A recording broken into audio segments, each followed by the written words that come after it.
Hay historias que se cuentan solas. Vivencias que son parte de nuestra memoria. Es el trabajo de mujeres y hombres que nos identifica desde hace más de 60 años. Porque estuvimos siempre ahí donde nos necesitaron. Porque hicimos valer nuestras fortalezas. Y nunca bajamos los brazos, ni en los momentos más difíciles. Hoy Argentina nos convoca a todas y a todos para seguir construyendo juntos, porque sabemos llevar la camiseta.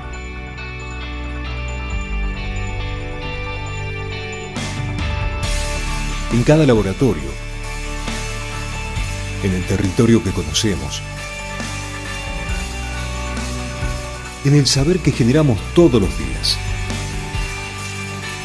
Nuestra bandera son millones de compatriotas, de La Quiaca a Ushuaia, con quienes escribimos esta historia. Y lo seguiremos haciendo, porque contamos con lo más importante que puede tener toda buena historia: sus protagonistas. Son ustedes.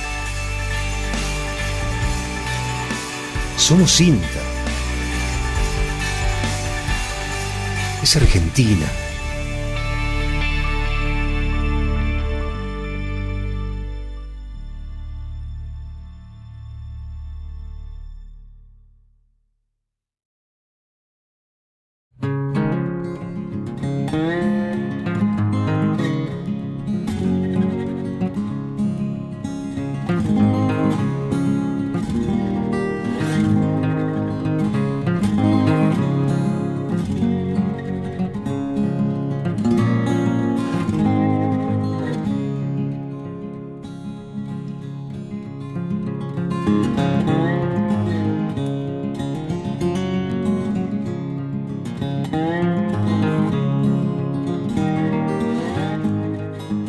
Expobra es una exposición que se realiza hace 16 años, van a ser, en la provincia de Santiago del Estero. Nació con el objetivo de darle impulso a las razas, primero a nivel provincial, porque es una exposición que auspicia el gobierno de la provincia a través del Ministerio de Producción. Siempre nos acompañan todos los años, así que estamos trabajando siempre de manera conjunta con Braford y con Brahman. Para ofrecerle a nivel local lo mejor de lo mejor en Cabañas del Norte, y por supuesto trasciende porque participan cabañas que vienen de todo el país. Todos quieren estar en Expobra, y después hay condiciones especiales en lo que es la parte ya más comercial para los reproductores que quedan dentro de la provincia. Esos tienen tasa financiada y demás, o sea, ese es parte del estímulo que otorga la provincia, pero después en realidad es una exposición de alto vuelo, en donde los reproductores que se compren pueden ir a cualquier parte del país, y así ocurre anualmente. ¿Cuántos días dura y qué actividades hay adentro de la Expobra? Bueno, la Expobra este año se va a realizar del 21 al 23 de septiembre en el vivero San Carlos, en Santiago del Estero. La actividad que se desarrolla es jura de bozal y de corral en macho y en hembras, en las 3 razas, así que son 2 días cargados de jura, y después viene la venta el día viernes a cargo de Colombo y Magliano. Brangus, termina la Expobra en sí, que esto es en septiembre, y Brangus continúa con un calendario súper cargado de remates auspiciados hasta diciembre, y quedan todavía exposiciones en el interior, en otras provincias, dentro de un calendario anual que son 24 exposiciones, remates. Y además, todo lo que ya, el camino que se inició, que es el Mundial 2023 en abril, en Corrientes. Así que estamos en una continuidad de acontecimientos que se van dando en simultáneo, pero lo que es mundial es programación, y ya vamos a arrancar fuerte en la difusión a partir de septiembre, octubre.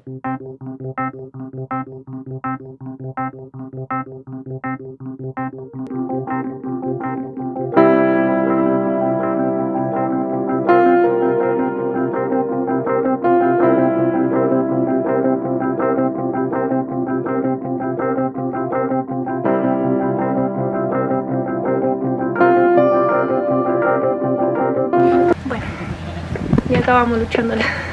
¿Con qué tema principalmente vas luchando la Rosa? Con los perros. Con los perros del pueblo. Los perros son insoportables, o sea, todos los inviernos vienen y atacan las ovejas y las cabras. Y bueno, casi, ya hace 3 años y algo que vengo a tener entre 170 o 190, ¿viste? O sea que perdiste como un tercio, un 25% de tu majada. Sí. La tenencia irresponsable de perros se ha tornado en una amenaza constante hacia la comunidad educativa. Deambulan en el ingreso y la salida de los niños y niñas de los establecimientos educativos, buscando peleas y riñas que ponen en riesgo a nuestros estudiantes. Como una problemática muy importante desde el punto de vista de las zoonosis, ya que se pueden dispersar algunas, como por ejemplo la hidatidosis. La erupción de la majada puede afectar la calidad de vida del productor. Ante el cansancio por las predaciones puede tomar decisiones desacertadas, uso de cebos tóxicos, por ejemplo. Es una amenaza constante para la economía de nuestros productores, además de los conflictos que provocan entre nuestros vecinos. Uno de los problemas más graves que enfrentamos es el que nos vienen a atacar los perros que salen de la zona urbana. Nadie hace nada al respecto, tampoco nos vemos algún acompañamiento de parte de las autoridades. Porque es una cuestión cultural, digamos, muy arraigada, y prácticamente, digamos, de 10 casos puedo resolver 3, porque son los únicos que tienen pruebas, digamos. El resto es relativo. Este problema, que se repite en cada localidad de la región y del país, requiere un abordaje interinstitucional desde un plano superior al municipal. Tenemos que frenarlo antes de que la población canina sea silvestre, como ocurre en Tierra del Fuego. Después de 2 años parados, volver a Palermo es muy lindo, volver a encontrarse con todos los criadores, con toda la gente. Esta actividad tiene, como muchas actividades humanas, tiene un componente social ineludible, que bueno, buena parte de esto, de lo lindo de esto, es verse con amigos, conversar, ponerse al día de sus cosas. La ganadería está muy difundida, el territorio Brangus es muy grande y tenemos criadores de todo el centro norte del país, de costa a costa.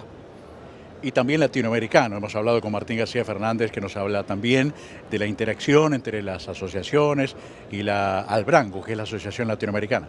Así es, hay una altísima concurrencia de colegas de asociaciones de Latinoamérica, de otros lugares del mundo, pero fundamentalmente nuestros vecinos, nuestros socios en un Brangus latinoamericano, que son, bueno, los vecinos próximos: Uruguay, Brasil, Paraguay, Bolivia, Colombia, bueno, todos los países que componen a Brangus nos están acompañando ahora con una delegación numerosa.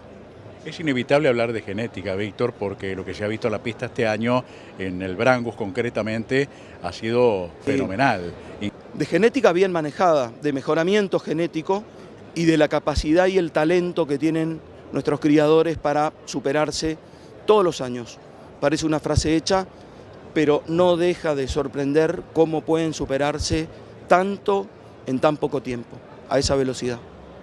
Bueno, mucha suerte, nos vamos a ver seguramente. El próximo año es el Congreso, así que supongo que están afilando la punta al lápiz para tener el éxito esperado siempre por la gente de Brangus.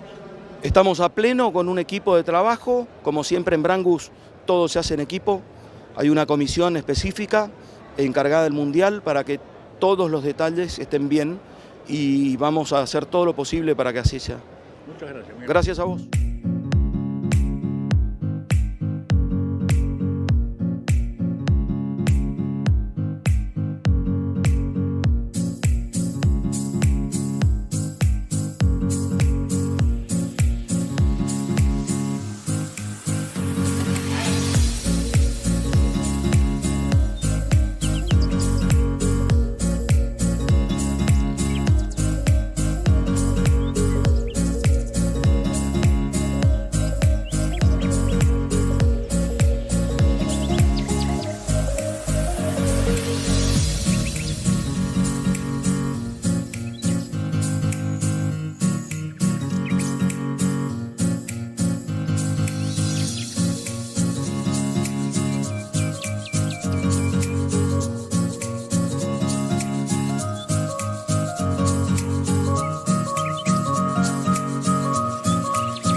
trabajando justamente en perfeccionar todas las estrategias de marketing y de promoción de la carne vacuna.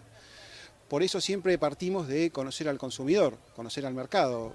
Los manuales te dicen, para vos poder comunicar y hacer una estrategia tenés que conocer qué pasa en el mercado. Entonces, siempre con estudios de mercado, viendo cuáles son los cambios en los hábitos de compra y consumo de carnes. Hoy la carne en Argentina, te diría la Argentina carnívora modelo 2022 tiene una mayor diversificación del consumo de carnes. Nosotros preguntamos en la última encuesta cuáles eran las distintas combinaciones de carnes que hace la gente aquí en nuestro país. Nos dio que un 38% de la gente te dice, en una semana yo normalmente compro carne y pollo, ¿sí? Y la segunda combinación de compra de carnes es carne vacuna, pollo y cerdo. Pues hay un 14% que compra solo pollo y un 11% que compra solo vacuna. Entonces, vos seguramente si hubieras hecho este relevamiento hace unos años, te hubiera dado mucho más en proporción la gente que era solo carnívora vacuna, ¿no es cierto? Entonces, la carne vacuna hoy no está sola, sabe que tiene a su lado otras carnes, o sea, está más diversificada la dieta cárnica. Y por otro lado, el consumo de carne ha venido disminuyendo, ¿no es cierto? Todos lo sabemos. Yo siempre valoro igual la cantidad de kilos de carne, pero también es importante tener en cuenta cómo se manifiesta este fenómeno por distintos segmentos, ¿no? En Argentina hoy tenemos un 7% de consumidores de carne vacuna heavies. ¿A qué llamamos heavy? De más de 60 kilos. Y por ejemplo tenés un 50% de la población que te come menos de 30 kilos. Entonces está bueno más allá del promedio tener en cuenta qué está pasando a nivel segmentos. Y muchos de estos consumidores light terminan siendo jóvenes y terminan siendo mujeres. Y acá siempre decimos, no solo tiene que ver esto con cuestiones económicas, sino que tiene que ver con cambios en las conductas.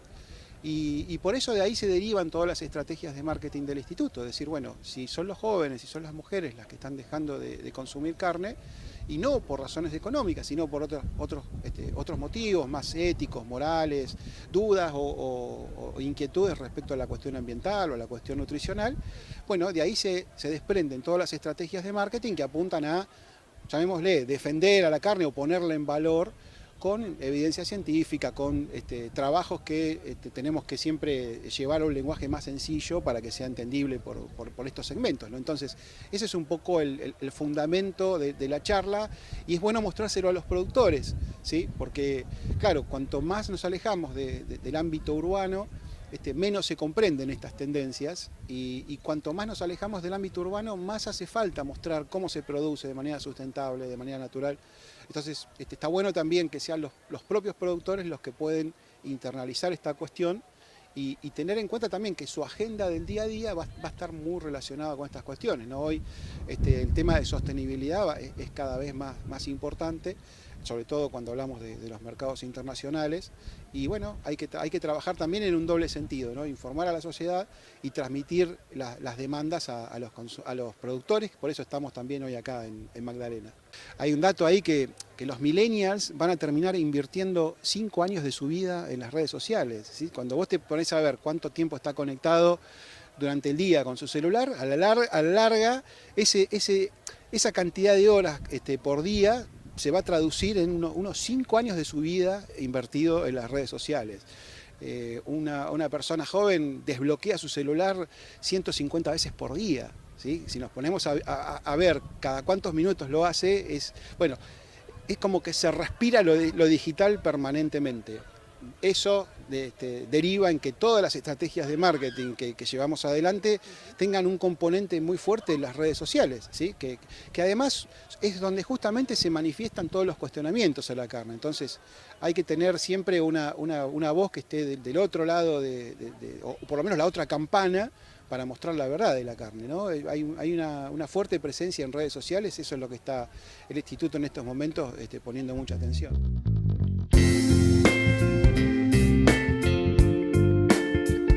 Esto particularmente donde estamos ahora parados es parte de lo que es el plan de arbolado de San Lorenzo, que ya se aprobó también en el convenio que existe entre las dos instituciones, que no solo es ver qué especie se va a poner en cada calle y en cada espacio verde del municipio, sino cómo se va a hacer la poda y qué se va a hacer con los desperdicios de la poda. hasta no hace mucho todo lo que eran los restos de la poda se llevaba al vertedero San Javier, que es el que aglomera toda la basura del cuasi Valle del Lerma, podemos decir. Y en el último tiempo, lo que se empezó a hacer con todos los desperdicios de poda, o desechos verdes, de corte de pasto, todo, es traerlos acá, el lecheronal, se dice acá, que es en las costas. Y con lo que se saca de acá es darles el material tanto al vivero municipal, que está en la zona sur, en Atocha, como para los distintos espacios verdes para engordar el suelo. Nosotros desde el año pasado estamos dando talleres de huerta y de educación ambiental, tanto a zona sur en la escuela 4848 como en San Lorenzo en la escuela Estrada a los niños de 5º grado, que son los que juran al medio ambiente. Viene la gente al lecheronal para informarse qué es lo que se hace, porque mucha gente te pregunta qué es lo que se hace con nuestros restos verdes. Bueno, los invitamos a los vecinos para que vean realmente qué es lo que se produce, cómo se trabaja y a dónde va a parar todo el compost que se hace. Como principal objetivo tenemos como norte el cuidado ambiental. Las tipas, los lapachos que estamos poniendo hoy recién se van a notar de aquí a unos años. Yo no voy a estar en la gestión, pero sí voy a seguir siendo vecino de San Lorenzo y voy a poder disfrutar de las acciones que hoy estamos desarrollando. Estas tareas no tienen que ver con políticas partidarias ni electorales, sino que debiera ser una política de Estado que esté presente en todos los municipios, en todas las regiones de nuestro país.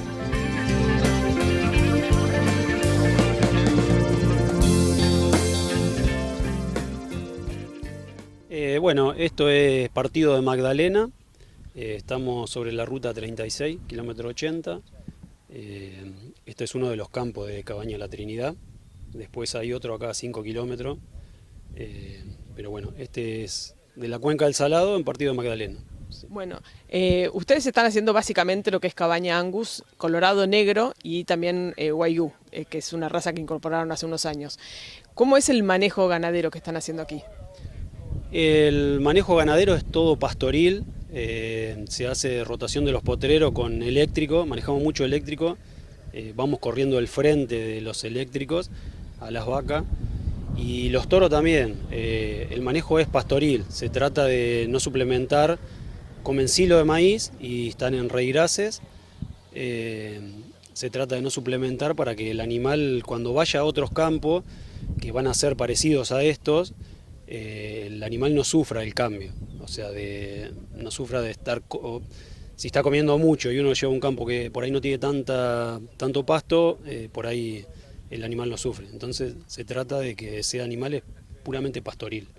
¿Qué especies pastoriles hay acá? Usamos bastante promoción de reirás, hacemos el reirás, y de pastura son festucas y agropiro. El suelo en realidad acá no es muy bueno, entonces una pastura de mucha calidad no funciona. Hemos ido probando festucas y bueno, ahora conseguimos festucas que reaccionan bien a estos campos, que duran. Así que bueno, y después hacemos fertilizaciones, ¿no?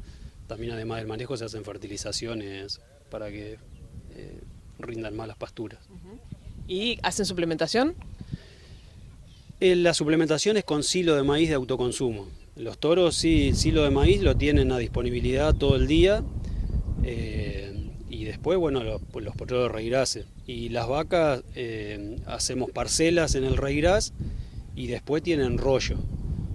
Este año la verdad que es un año muy complicado por el tema de la seca y no lo hemos podido hacer, pero todos los años lo que hacemos es, un día le damos un potrero de reirás, las sacamos a la noche, quedan con rollo y al otro día las volvemos a echar por horario, vendría a ser. Este año la verdad que los reirases no respondieron nada porque no llovió nada, así que no lo hemos podido hacer eso, pero ese es el manejo que habitualmente hacemos nosotros, ¿sí? ¿Y cómo es el manejo reproductivo? O sea, la vaca pare y nosotros vamos sacando del lote la vaca parida, la vamos cambiando de potrero.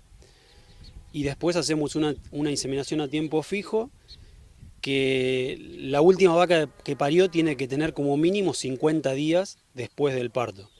O sea, por ejemplo, el primer lote ahora que tenemos para inseminación, sacamos vacas con ternero hasta el 10 de agosto. Entonces el 1 de octubre, la última vaca que parió de ese lote va a tener 50 días posparto. Y a esa hacemos una inseminación a tiempo fijo y después hacemos un repaso con un toro. Hacemos inseminaciones de 80 vacas más o menos, inseminamos y echamos un solo toro.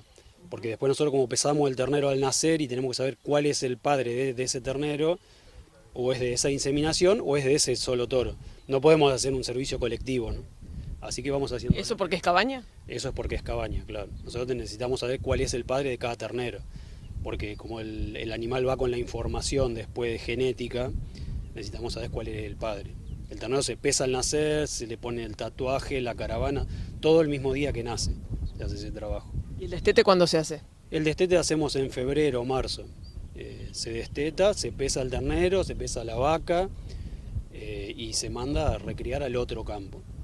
Y después, a los 2 años, antes de la venta de los toros, se van trayendo para este campo y la venta es en este campo, en la Trinidad. Bueno, ¿y de Wayú hacen un manejo similar? El Wayú, o sea, es un lote aparte y no le echamos toro, hacemos solo inseminación. Por un tema de como esto es cabaña, tener un toro Wagyu se llega a saltar o algo y se sirve una vaca pura de Pedria Angus, sería un lío. Entonces las voy inseminando, voy sacando celo y voy inseminando. Y esas están en un potrero aparte, se manejan en un potrero aparte. Sí.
Un campo representativo de la cuenca del Salado.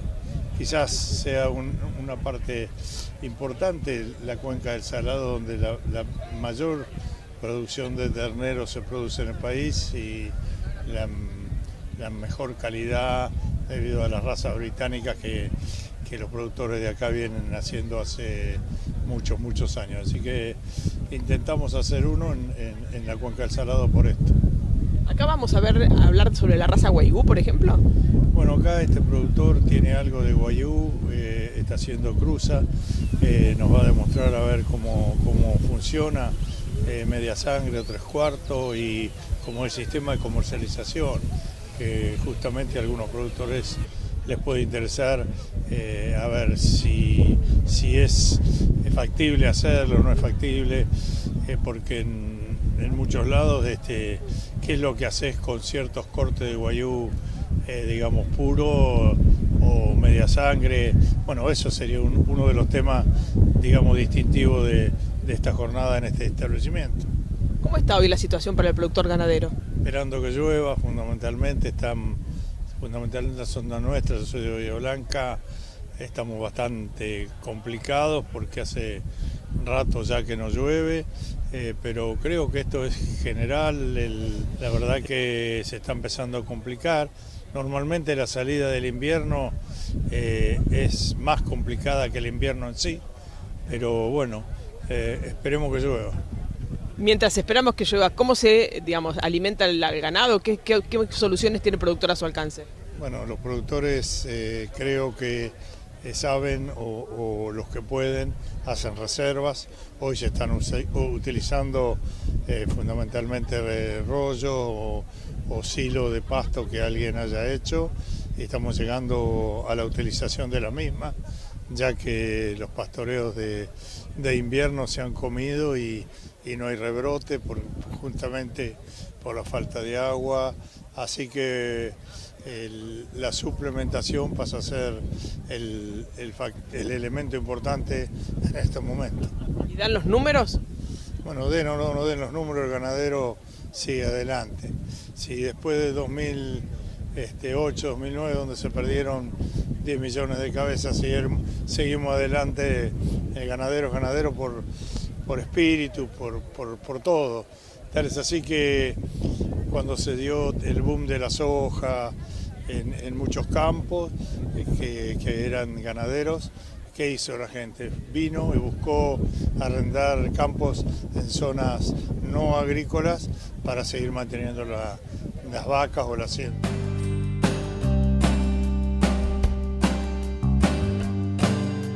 La solarización es un método que se utiliza para la desinfección de suelos de manera natural, es decir, sin el agregado de ningún tipo de agroquímico. Se recomienda hacer para el manejo de plagas, enfermedades y malezas. La técnica de solarización se realiza haciendo primeramente un muy buen laboreo del suelo lo más profundo que se pueda. Trabajar el suelo como mínimo 20 centímetros de profundidad hasta 30 y si se pudiera un poco más, mucho mejor. Es necesario que el perfil tome un muy buen contenido de humedad, cercano al punto de saturación. Luego de eso se coloca un plástico transparente de entre 25 a 30 micrones de espesor, evitando cualquier tipo de pérdida a través de ese plástico, es decir, que quede lo más hermético que se pueda. Con esto vamos a obtener de que la radiación solar que atraviesa el plástico calienta el suelo y llega a levantar, según mediciones que se hicieron, aproximadamente entre 50 a 60 grados de temperatura. Esa temperatura elevada durante un periodo largo de tiempo es la que hace el efecto en el control de malezas, de semillas, de esporas de hongos, huevos de algunos tipos de insectos e incluso de insectos adultos.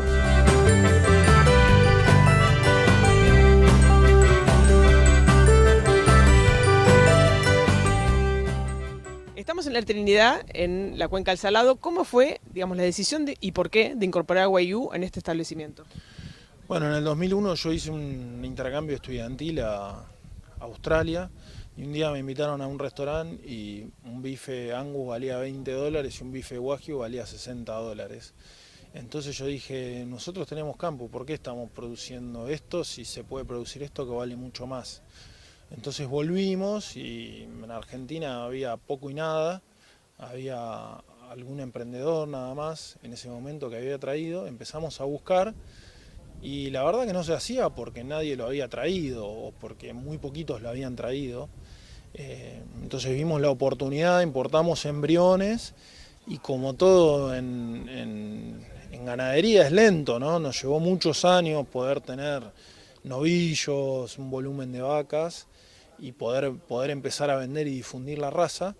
Y bueno, hoy después de 14 años tenemos convenios con frigoríficos, tenemos faenas programadas, pero fue un camino largo porque al principio teníamos los novillos y no teníamos a quién venderle y nos pasaba que si le vendíamos a un catering, por ejemplo, hacíamos una faena, venía y nos decía, che, anduvo bien esto, dame más. Y entonces uno le decía, sí, pero voy a faenar dentro de 6 meses.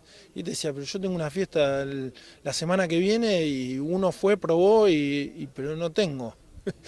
Entonces fue un camino largo, difícil muchas veces, en algunos momentos nos cerraron la exportación y es un producto que es básicamente exportable, ¿no? Entonces tuvo sus más y sus menos, pero hoy lo vemos con mucho futuro. Como productor, digamos, ¿qué diferencia hay entre como características del animal? ¿Qué diferencias tiene para el manejo que un Angus o una raza más habituada a nuestro país? Bueno, la raza es distinta. Son animales que en Japón se usaban para trabajo. En Japón no se consumía prácticamente carne, eran animales de trabajo. Y son animales que se han en el mundo hoy se seleccionan básicamente por marbling, es como en las vacas lecheras, seleccionan por producción de leche, estos por grasa infiltrada, con lo cual hay otras características de la raza que no son tan deseables, ¿no? Son vacas que por ahí son poco lecheras y son un poco más susceptibles a algunas enfermedades, sobre todo de chicas, diarrea neonatal, nada que no se pueda solucionar con manejo. Estos animales tienen buen potencial de desarrollo, sobre todo en cruzas. Las cruzas deberían ser con Angus, a mi entender. Y estos animales siempre tienen que comer bien desde que están en la panza de la madre, que es cuando se generan los adipocitos y las fibras musculares, y siempre se tienen que recriar bien. Hasta los 300 kilos nosotros los llevamos a pasto y después pasan a un confinamiento hasta los 700 kilos. Las ganancias de peso al principio en el corral son muy altas y después la conversión cae, con lo cual el resultado económico lo define la cantidad de animales que llegan a un piso mínimo de grasa intramuscular. Y ahí es donde está la muñeca de genética, manejo. ¿Con cuántos animales están trabajando hoy? Nosotros hoy tenemos un rodeo de 25 vacas y después tenemos cruzas de absorción con Angus. 25 vacas son las puras full blood, que es el núcleo genético donde sacamos embriones. Y después hoy tenemos 60 novillos encerrados que se van a faenar a partir de diciembre. ¿Hay más productores en la zona que estén trabajando con ustedes, sobre todo para generar este tipo de volumen? Sí, estamos trabajando con un grupo de productores, algunos de acá de la zona y otros de más lejos, incluso de otras provincias, que lo que hicimos fue armar un esquema de faena que nos permita abastecer a hoy 2 frigoríficos exportadores a los cuales le estamos mandando todos los meses animales como para que ellos puedan desarrollar sus clientes. ¿Cuáles son los principales países que consumen? Bueno, esto está yendo a España, a Panamá y a Estados Unidos, pero en realidad hay una comunidad muy grande de japoneses en Brasil. Hay muchos destinos, sé que hay otra gente que está mandando a China. La verdad que es un mercado chico pero que está en todos lados. Normalmente es un mercado para gastronomía, para hoteles. Claramente de alto poder adquisitivo. De alto poder adquisitivo, es una carne cara y obviamente en el mundo no la comen como nosotros estamos acostumbrados a comer carne, ¿no? Esto es como para comer un poquito. Está bien. Bueno, pero es un modo de diversificar el negocio. Así es, para nosotros nos calza muy bien en nuestra empresa y creemos que a futuro va a tener mucho crecimiento. Muchísimas gracias. Gracias a vos. Buenos días a todos, mi nombre es Verónica Idalevich y voy a presentarles algunos avances en la domesticación de la pastura forrajera nativa Festuca pallescens, que están directamente relacionados a mi tema de tesis doctoral.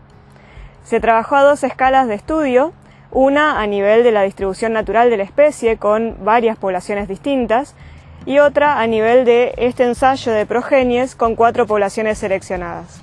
A mayor escala, se trabajó en el laboratorio con muestras pertenecientes a más de 20 poblaciones de las que se extrajo ADN. Se amplificó la región ITS que permite reconstrucciones filogenéticas y se complementó con el marcador tRNLF de cloroplasto. Luego de analizar las secuencias se identificaron variantes de ambos marcadores que difieren de la variante común para la especie en poblaciones ubicadas en los márgenes de la distribución. Estas nuevas variantes podrían estar indicando procesos de especiación o hibridación. Por otro lado, el uso de marcadores permitió confirmar a la especie en el resto de las poblaciones, lo cual no es fácil de realizar a campo. Con las secuencias de ITS se reconstruyó la filogenia de la especie junto con otras especies nativas del género. Estos resultados, complementados por un análisis de caracteres morfoanatómicos de aquellas poblaciones que presentaron variabilidad en alguno de los 2 marcadores, se encuentran en proceso de publicación.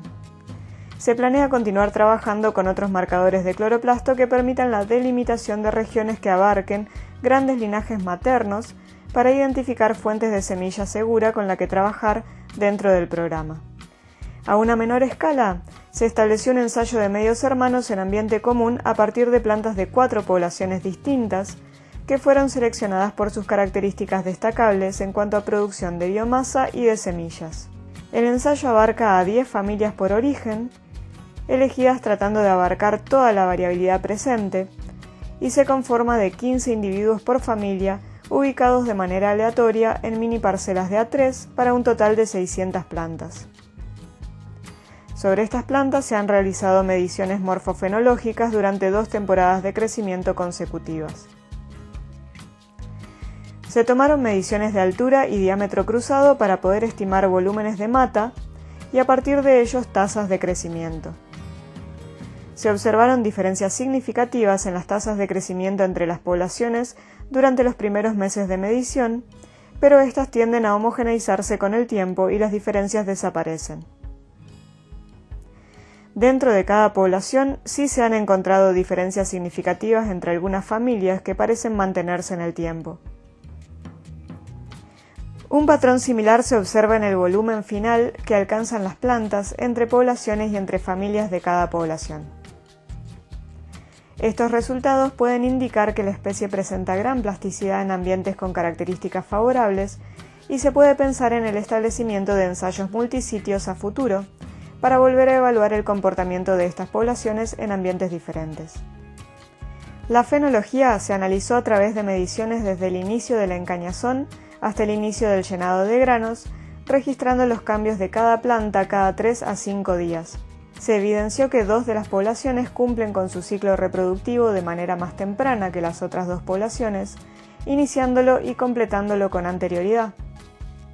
Se encontraron también diferencias significativas en la duración total de la etapa reproductiva entre poblaciones, con una de ellas presentando un ciclo más corto, otra un ciclo más largo y las restantes un ciclo de duración intermedio y similar.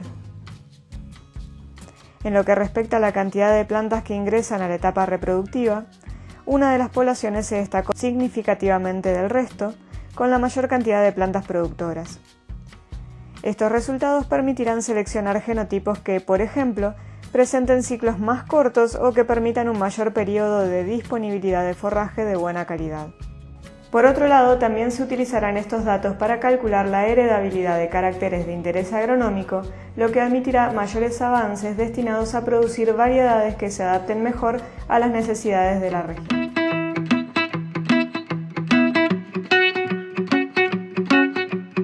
El tema de la virosis de la yerba mate empieza como una demanda, una consulta de productores de yerbales en Misiones al experimental de Cerro Azul.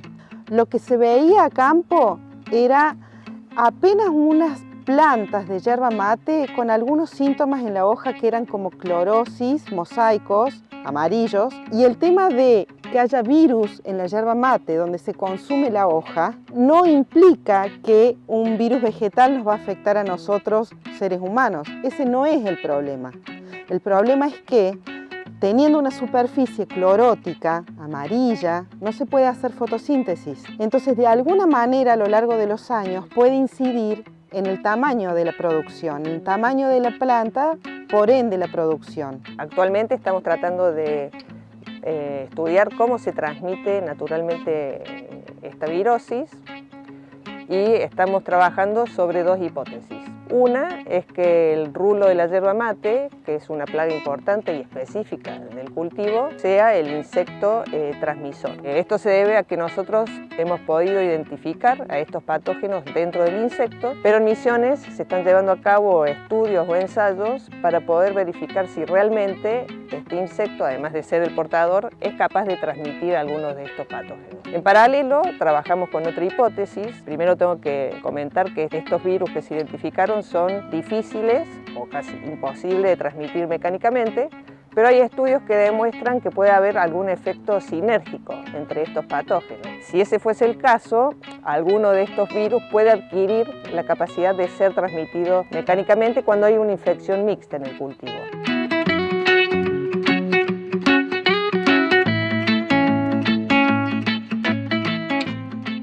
¿Qué los liga a ustedes en la historia con la ganadería? Bueno, lo que pasa es que yo vengo de mi padre, que era ganadero en Saladillo desde que nací. Así que es una cosa que la traigo de ir al campo durante toda mi vida. Y después a él se le pegó lo mismo que me pasó a mí. Bueno, primero cuando se compró el campo lo que teníamos que hacer era poblarlo, ¿no? Y entonces se compró lo que se pudo y después empezamos un camino de mejora. en varios frentes, o sea, la sanidad, que siempre le dimos mucha importancia, el mejoramiento del pasto, ¿no? La oferta forrajera, porque en definitiva somos productores de pasto, y después el animal con el que íbamos a comer ese pasto. Y nosotros siempre buscamos valor agregado, tratamos de producir con lo mejor, entonces hicimos un emprendimiento de mejora genética.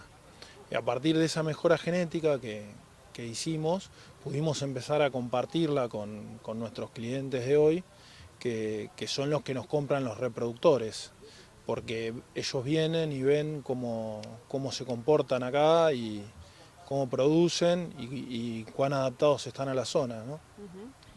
¿Cuántas hectáreas tiene el establecimiento y más o menos qué carga de animales tienen? Entre los dos campos tenemos 936 hectáreas. La carga varía entre 0,9 y 1,3 según la época del año y según el momento. Ahora estamos en un periodo bastante seco, con lo cual hemos tenido que, algunas recrías las hemos tenido que hacer a corral, con lo cual la carga efectiva baja, pero más o menos así, entre 0,9 y 1,3. Sí. ¿Qué desafíos tenía hace 40 años y qué se está presentando hoy como desafío para que sea realmente un negocio rentable? Bueno, yo te digo que hace 20 y pico de años era tener el campo, casi no alcanzabas a pagar los impuestos. Hoy por lo menos en el campo se ve una situación mucho más razonable. Te da la posibilidad de que se pueda tener alguna renta. Pero hubo épocas dificilísimas para el campo, donde los impuestos eran altos y lo que uno producía no valía nada prácticamente. Bueno, nosotros lo que hicimos, nosotros siempre tratamos de tener una alta proporción de recría en el planteo, porque para no ser tan rígidos y al tener, si uno tuviera todo vacas, en la época de parto es imposible descargar, con lo cual habría que comprar suplementos, ¿no? Entonces, al tener recría, lo que hicimos fue encerrar las categorías que son las más eficientes en un corral de recría con una dieta muy tranquila, pero para que sigan desarrollándose, y de esa manera la carga efectiva del campo baja. Y bueno, ahora estamos en la primavera esperando que llueva, porque también los silajes de maíz y de sorgo en algún momento se acaban. Mi viejo siempre decía que una vaca buena y una vaca mala comen lo mismo, y en realidad, o sea, adaptándolo a hoy, es que producir 1 kilo de carne básicamente no cambia demasiado el costo. Entonces lo que nosotros buscamos fueron los animales que más valor tuvieran. Por un lado fueron los de cabaña y por otro lado fue la incorporación de Wagyu, que es una carne, es un mercado de nicho si querés, pero que se paga muchísimo más, que hay que seguir ciertas pautas para poder lograrla, pero que se puede llegar a vender hasta 2,5 veces el valor de un novillo Angus. Recién en la charla estaban hablando de lo que viene de veganismo. Yo no sé si es la oportunidad para entrar en la ganadería. No es que se vaya a terminar la ganadería, pero capaz que por ahí va a venir un menor consumo, ¿viste? Entonces no sé cómo va a ser el futuro. Pero por otro lado estamos en un mundo que crece y la verdad que lo que habría que hacer es posicionarse en mercados de alto valor. O sea, si uno va a competir con la carne sintética, probablemente el precio se vaya a deprimir. Entonces, pero si uno busca mercados de alto valor, de alto poder adquisitivo, probablemente va a estar en un mercado mejor incluso que el que está hoy.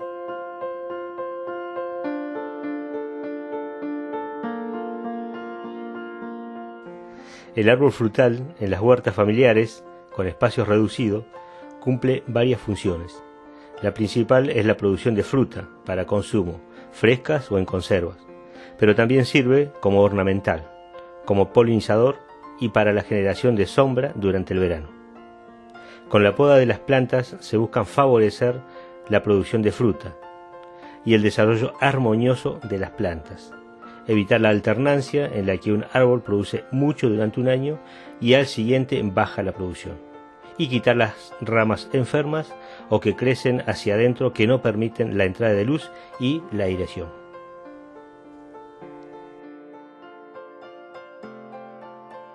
Equilibrar el crecimiento vegetativo y reproductivo del árbol, obtener árboles frutales sanos, dar forma adecuada al árbol frutal, favorecer la iluminación y la aireación, eliminar ramas improductivas secas, rotas o enfermas. La poda puede realizarse durante el reposo invernal, una vez que se caen todas las hojas del árbol hasta el hinchamiento de yemas. En nuestra zona esto sucede en general entre los meses de mayo y septiembre. El periodo óptimo para hacer los trabajos de poda en esta zona es al momento de hinchazón de la yema, porque el proceso de cicatrización es más rápido debido al comienzo de la recirculación de la savia. Se recomienda no hacerlo durante el periodo de caída de hojas, ya que la cicatrización es más lenta debido a que la planta se prepara para afrontar la época invernal. La poda debe favorecer la entrada de luz y aire en toda la copa. Se deben dejar solo las ramas guías necesarias para mantener la estructura. Las plantas frutales deben tener un equilibrio entre la parte productiva, floral, y la parte vegetativa, ramas y hojas. Formar una copa no muy alta que permita una adecuada recolección de fruta. Para este fin se pueden cortar aquellas ramas que hayan tomado altura. Poda de formación. Se realiza desde la plantación hasta la primera entrada de producción. Se eligen 4 o 5 ramas principales que son las que luego soportarán el peso o toda la estructura del árbol. Estas ramas tienen que cumplir las siguientes condiciones: inserción correcta sobre el eje principal, buen vigor y sanas. Poda de floración o de fructificación. Es una práctica que permite la regulación de flores y fruto de manera de regular la actividad vegetativa. Poda de rejuvenecimiento. Es la que se realiza todos los años y tiene por objetivo estimular la actividad vegetativa. También se aplica a aquellos ejemplares que nunca fueron podados, mal formados y de escasa floración. Tijera de mano de corte deslizante. Permite cortes hasta 2 centímetros de diámetro. Tijera de 2 manos de corte deslizante. Permite cortes hasta 3 centímetros de diámetro. Serrucho de poda. Se utiliza cuando las ramas tienen más de 3 centímetros de diámetro. Tijera de altura, que tiene un mango desplegable. No permitir ángulos muy cerrados entre ramas, con inclinaciones muy pronunciadas hacia arriba o hacia abajo, ideal más de 45 grados. Podar al ras las ramas mal orientadas, hacia abajo o hacia adentro de la copa. Se deben eliminar ramas viejas y chupones, que son ramas largas y vigorosas. La poda es un proceso de herida que se le hace a un árbol, por lo tanto es deseable hacerlo durante el periodo de cicatrización rápida.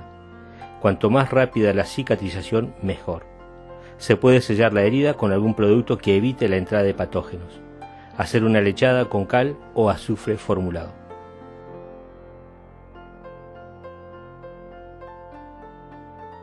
Es importante tener en cuenta que en los residuos van a haber ramas chicas en las cuales se pueden picar y dejar en el mismo terreno, en el compost, o aquellas ramas que son de calibre mucho más gruesos o troncos, dejar predispuesto para la recolección. Este tipo de ramas muchas veces son usadas para chipear.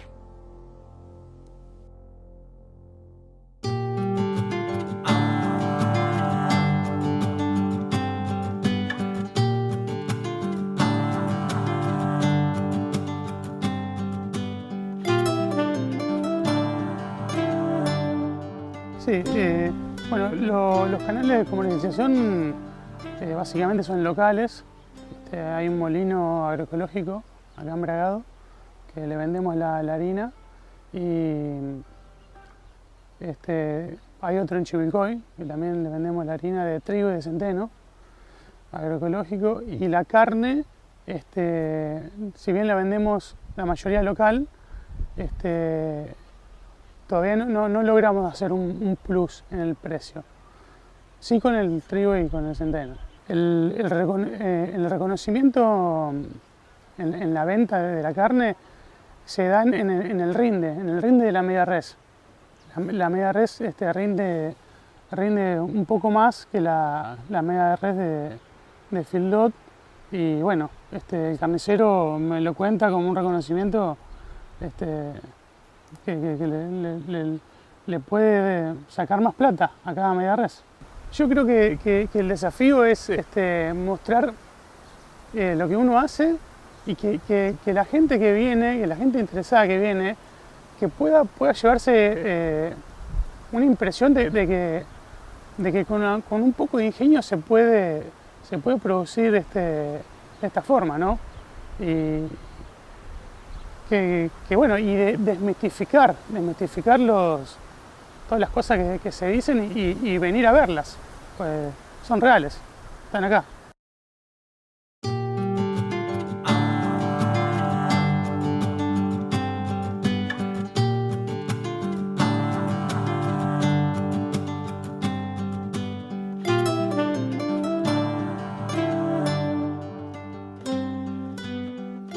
Lo que se entabló fue una relación de un intercambio y un trabajo en conjunto como equipo con los chicos de INTA Barrow para acompañar a Mariano en un proceso de transición agroecológica que él quería iniciar en su campo. Como extensionista, un desafío enorme, no solamente por lo que implicaba acompañar a un productor de la zona en esta transición, sino también como la oportunidad de ampliar la línea de trabajo, las líneas de actividades que la agencia de INTA Bragado lleva adelante. Transicionar hacia la agroecología tratando de optimizar el uso de todo el campo y para eso lograr la mejor integración posible entre agricultura y ganadería, de manera de levantar la productividad del campo. Siempre nuestro interés como agencia era abrir el campo a que los productores, los asesores, el público en general viniera y conociera esta propuesta de manejo. Mariano después como productor, y eso creo que es muy valioso en el sentido de que nosotros como agencia de INTA, como agencia de extensión de INTA, estamos acompañando un verdadero proceso de cambio encabezado por el mismo productor. El mismo productor está convencido del cambio que tenía que hacer en su establecimiento, y nosotros lo acompañamos. El proceso agroecológico tiene mucho de lo cualitativo y es muy amplio desde el punto de vista de las dimensiones que abarca, ¿no? Creo que no solo hay que tener en cuenta el aspecto productivo, sino también el aspecto social, el aspecto medioambiental, la economía que se genera, los mercados de proximidad que se pueden llegar a desarrollar. En el caso de un establecimiento de esta superficie e inserto en una zona productiva como en la que estamos, nos exige de alguna manera también generar información que nos permita ir midiendo el grado de éxito de la implementación de las prácticas agroecológicas. Esos indicadores pueden tener que ver con indicadores que sean netamente de corte productivo, como la evaluación forrajera de diferentes recursos utilizados en el campo, como también indicadores de tipo económicos en cuanto a la rentabilidad obtenida mediante la implementación de todas estas prácticas. Entonces, esas fue una manera de complementar el abordaje del trabajo del campo, fue empezar a medir, empezar a juntar datos para poder comparar actividades dentro del campo en una primera instancia y poder ponerle números a lo que se estaba haciendo, donde comparamos diferentes rotaciones, comparamos la implementación de las prácticas agroecológicas contra una implementación de una rotación más tradicional que se llevaba adelante en el campo, y eso, bueno, no solamente sirve para dar a conocer hacia puertas afuera, sino también para retroalimentar el proceso de toma de decisión interno en el campo. La oportunidad que tenemos como agencia de extensión de acompañar a un verdadero productor en la zona y promover este tipo de prácticas de ampliar nuestros